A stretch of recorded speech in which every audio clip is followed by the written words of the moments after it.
What is going on, everyone? It's your guy Cole Jackson back here on Road Graders, and today we are going to be talking about the Baltimore Ravens wide receiver one, a guy that is homegrown, they've drafted, and is finally looking like that draft pick that we needed to pan out to be that complete wide receiver. Finally, after all these years, I think we got a good one here, homegrown. Before we jump into it, do me a favor, hit that like button, hit subscribe if you're new here, and just a message out to all of you guys that have been following me. My sincere apologies. Over the last few weeks, I've had a couple of videos that have gone up, and there's been some complications with the YouTube interface where the video is freezing. You can hear my voice, but the video itself isn't playing. Those are all just background issues. I'm working with YouTube to try and fix them. Please continue to flag it in the comments. I'll take down the video, try and re-upload, and try and fix them. So thank you to everyone for bearing with me on that. Let's get into the film of Zay Flowers. We're going to take a look at both games against the Chiefs and then against oh my God, who did we just lose to? The Raiders. And I kind of want to look at the way he's impacting the game in all three levels. So obviously, we all know what he can do in the screen game. Here we're going to see a motion across the screen, and this is just going to be one of those quick bubble screens. One of the primary ways he was used last year. Used a lot that way in this Chiefs game, and it's a simple and effective way to extend the run game when it's not working. And what works so well here is the Chiefs are in zone, so when he motions across, he doesn't get followed by another DB. So Bolton's going to step out a little bit this way. Safety's going to step up. But as Zay lines up, this is exactly what you want to see in a screen. You end up with three receivers out wide against two line corners. Yeah, you got a safety here. You got a linebacker who's going to come back out and impact the play. But when the bubble occurs, you get this. You get a 2-on-2 right here. Set your leverage marks and create a gap to run up. And, I thought Aguilar could have done a lot better here on this block inside, but right here at this point, if this block's cleared out a little bit, he's getting into that third level safety. But as Zay attacks there, he's got to just squeeze it. But he's so good at hitting those gaps that occur in the screen game, and then we're going to see it here again in the Raiders game. So this is kind of those behind the line of scrimmage. So he's going to just again quick screen, that little joystick move that he's so good at. So just quick ways to get him the ball, get it in space. When the run game's not working, it's a way to, kind of use him. But I think one of the fundamental things that we've seen with Zay Flowers is he needs to continue to be used in a game. So in this Raiders game, targeted quite heavily in the first half, then only 2 targets in the second half. And that's a fundamental problem. He's such a big piece of the offense. You have to continue getting him involved. So the way he's going to attack you short is there as well, and this is kind of the point I want to make in this video is he can hit you at all 4 levels. Behind the line of scrimmage we just saw, then he can hit you underneath on a little bit of a drag route, so you're going to see likely Andrews and Zay form the bunch down here at the bottom, and that's just a really dangerous combination because of how likely and Andrews can threaten you physically inside, but also their speed to go vertical, and then you pair, little Zay in there, and what he's able to do, and you get kind of right here, you get the clear out by Andrews, who's going to run the seam. You're going to get an out-breaking route from Likely. He ends up turning in there, and then it just clears that middle of the field, right? So just an easy way, and then whoop, he's able to do stuff like that. So again, just easy ways to get the ball in his hands in space. That's just good offensive football.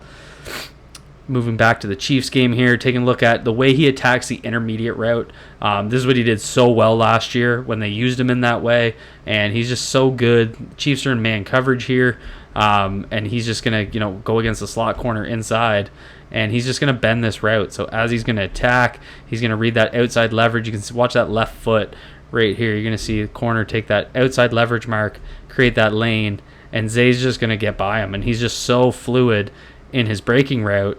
Easy catch, go down with the ball. So the way he attacks the intermediate, and he's going to do it again here against the Raiders. So he's going to have, looks like a cover 4 look from the Raiders. And right here, that nuance in his route. So again, it's that in-breaking route, bit of a crosser. This is more of a intermediate to deep crosser. But watch what Zay does.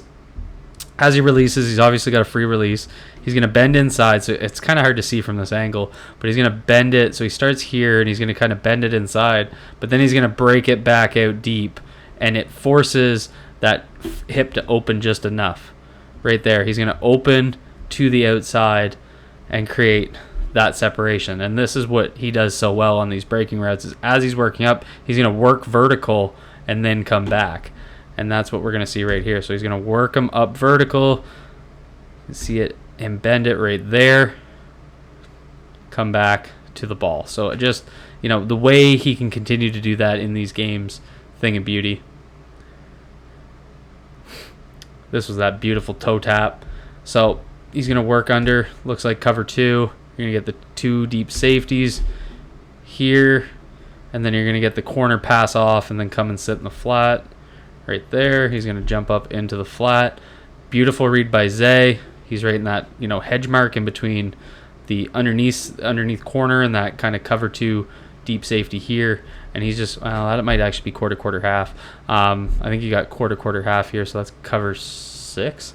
So he's going to have that whole half of the field. Same principle, though. So he's going to read that the corner is abandoning down into the flat, and he's got that deep safety there, so he can just kind of sit in. And that's exactly what he does. He flattens his route out, and then he makes that beautiful toe tap. See that first foot come. Let me move that bar out of your way. You can see that second foot drag for a big gain. I think that was for 19, maybe 17. Zay's going to be at the top of your screen here. This was just that route. This was Roger Rosengarten's first play. So this is where Daniel Falele is going to completely whiff. And so it turns into basically an improvise. So you see right there Christian Wilkins beating Falele. Falele's catching a lot of strays in my videos this week.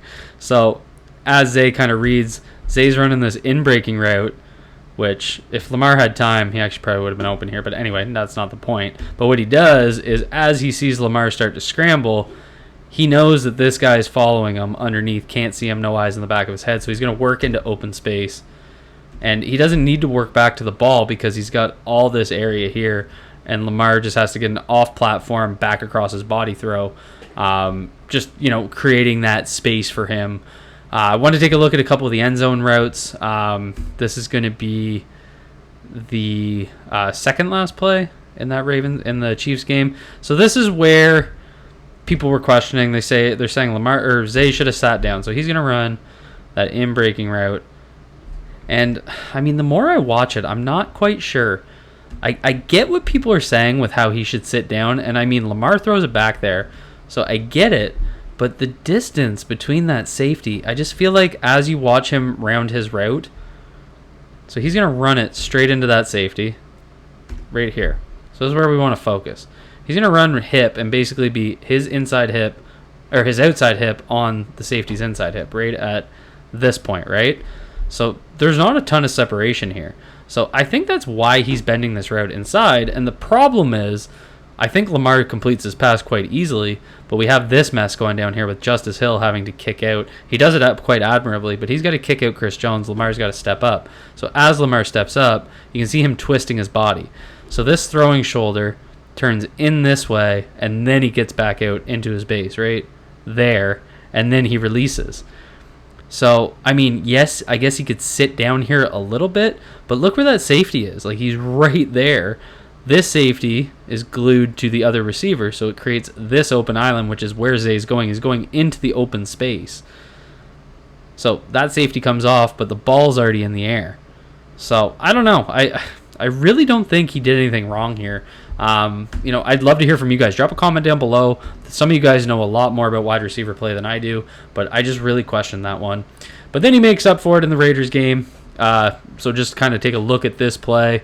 I love Todd Monken's creative line outputs when he gets in the red zone. So we got Mark Andrews lined up as the left tackle. We got Daniel Falele at right guard. We got who would be over there? That must still be McCary. Then you got Likely offset, but you got Stanley on the line out that wide. And they're going to fake the toss, which is beautiful play. Fake the toss, and you're going to see Zay right here is just going to sit in behind the linebackers as he comes back. Boom. Easy. So, I mean, this is a player that can attack you. We've seen it. Now we've seen him attack you in the red zone. We've seen you attack you in the screen game, short game, intermediate game. And what we're not seeing this year is only one deep target 20-plus yards so far this year, and it's going to be this rep. Last year, for reference, he had 21 targets of 20 plus yards. His ADOT on those were like 38.6. This year is just much lower.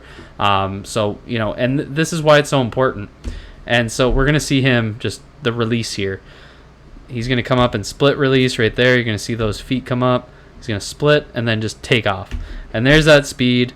This is that ability to gain separation. If Lamar could have got this ball out quicker, but he's got to step up because of the pressure from the outside. So you're going to see right here, not to focus too much on O-line play, but Andrews is going to chip George Karlaftis, and you got McCary kicking out to him. So right there he's going to chip him, but he chips him outside, creates that space. McCary doesn't get there. You can already see how he's, you know, parallel with him, and that's all Lamar's seeing. So he's not able to step up into this throw because he feels the pressure coming. He's got to step up inside that area, and that's right when Zay is starting to gain it. So now Lamar is throwing on the run like that rather than, you know, being able to get the back of his drop, which is right here. So if he's able to, you know, if McCary's able to make that block, Lamar's standing tall there. Zay's going to start to get that separation right as the ball's being thrown rather than the ball being thrown after the corner's able to catch up, and that's what happened here. Just a swat here by Watson. So, you know, just to take a look at kind of how those things can play into one another. But that's one area. I mean, we just saw Zay cook him on the release. Got to start getting that deep ball out there to Zay. He did it so well last year. I'm really looking forward to seeing that. So that's all we have here from Zay Flowers. I think he's putting together one hell of a season. Really excited to see what he can do moving forward. Drop a comment down below. Let me know what you guys think. Hit that like button for me if you enjoyed this breakdown. And as always, hit subscribe if you're new here. Be good to yourselves. Be good to each other. Peace out, everyone.